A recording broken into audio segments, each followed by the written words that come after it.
Hi folks.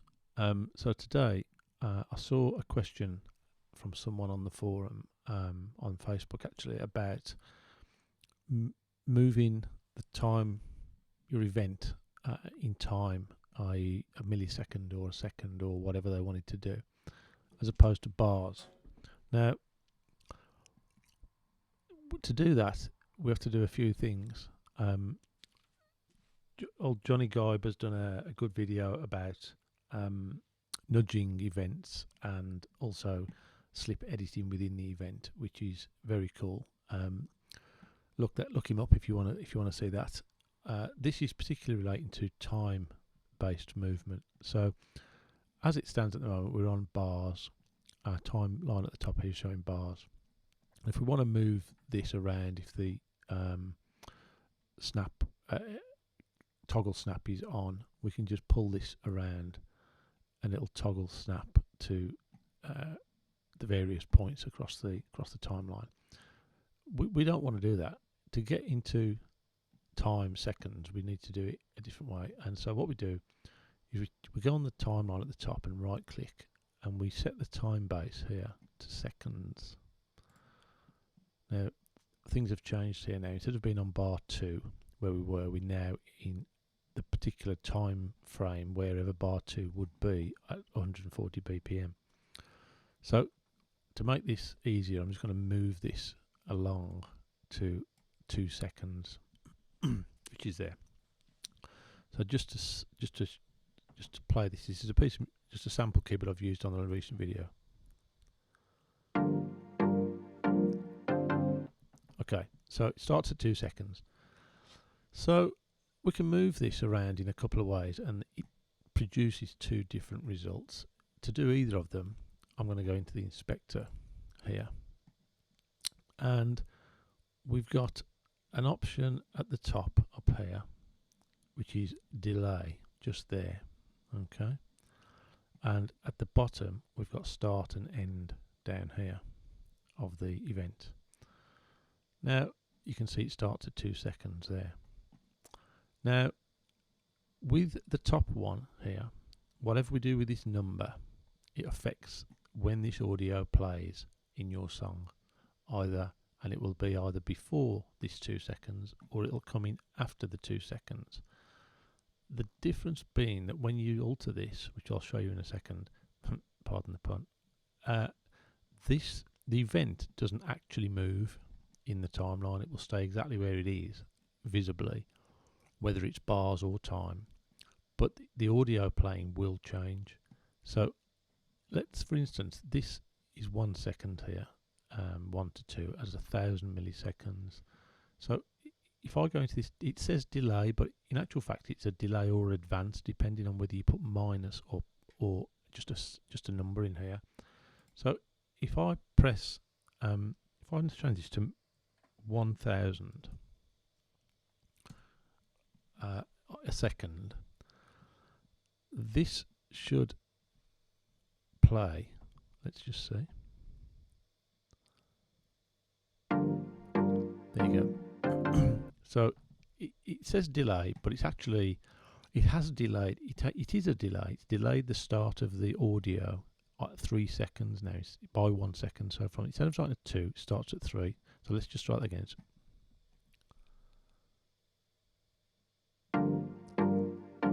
Okay. So now obviously whatever number I put in there determines exactly where the audio starts. So it's an odd. There must be more uses for it than I use it for. I will show you what I use this for shortly in a different sort of way. But it's a way of moving the audio around, and it's obviously quite accurate with it to a millisecond. So if I change this to minus 1,000 and now play it, it should start at 1 instead of 2.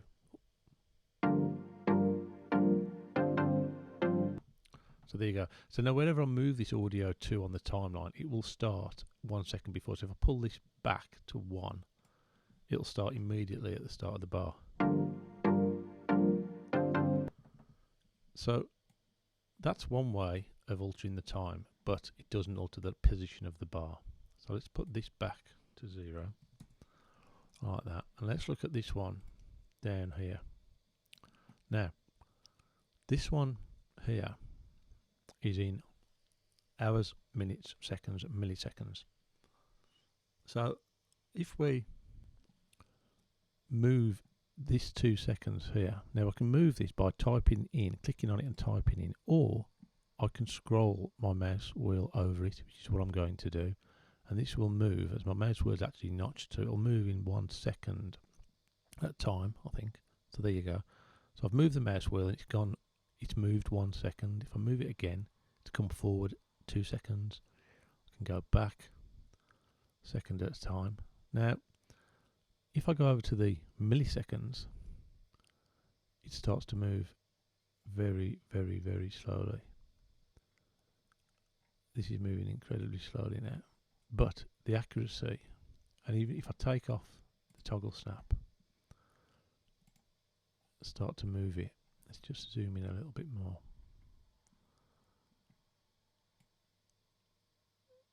So we can see now, if I just toggle over there again, this is moving quite fine now.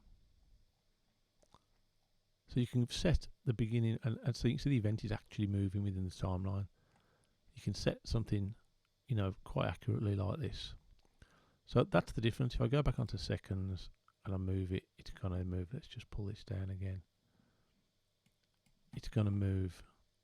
I'm on 0. It's going to move a second at a time like that. 4, 5, 6, 7, 8, 9, 10. So there you go. That's the 2 different ways of moving the time around, the event around by time. Okay, so I'm just going to quickly show you what I would typically use, not this bottom one for, but the top section up here, delay and advance.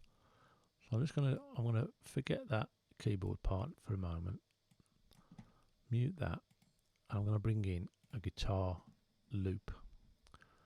That I'm also going to just change this now to, because this event doesn't move when you do this, I'm going to change this back to bars. So let me just move that. Put my toggle snap back on because I like it snapping. And what I'm going to do is I'm going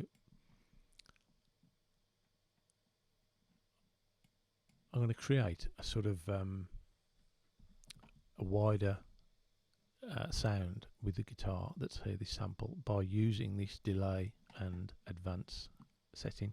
So let's just play the guitar 1 second.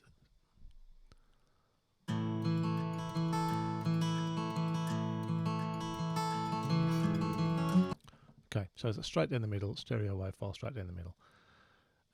You can, mono wave files possibly be better when you start panning them, but whichever, this is just to demonstrate the effect.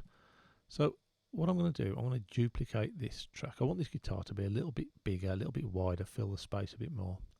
So I'm going to duplicate the track complete.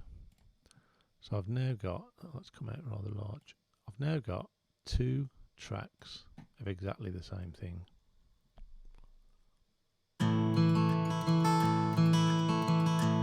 Okay, so with this track at the top, the first one, what I'm going to do, to exaggerate the effect, I'm going to delay this by minus 30, let's go 40 milliseconds. Okay, and the one here, I'm going to advance it by 40 milliseconds. I'm just going to put 40 in there. And I'm going to go to the 2 tracks. And the first one that I delayed, I'm going to pan left. And the other one, I'm going to pan right. So let's listen to what's happened to these.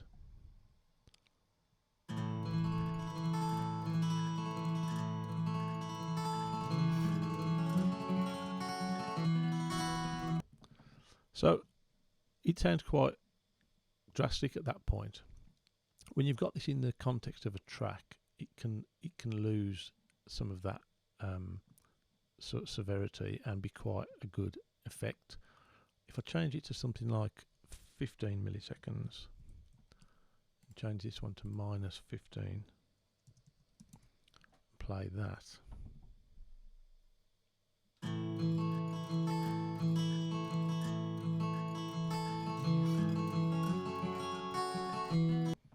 So, you know, it starts to sound quite cool now. We've got a slightly bigger sound. We can do this with all sorts.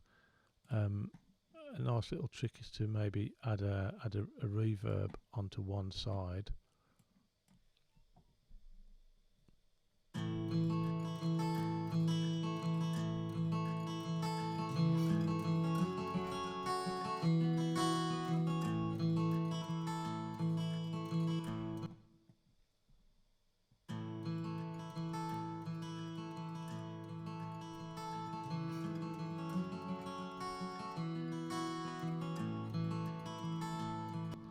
So you can hear that reverb there when it stops playing. So just gives us can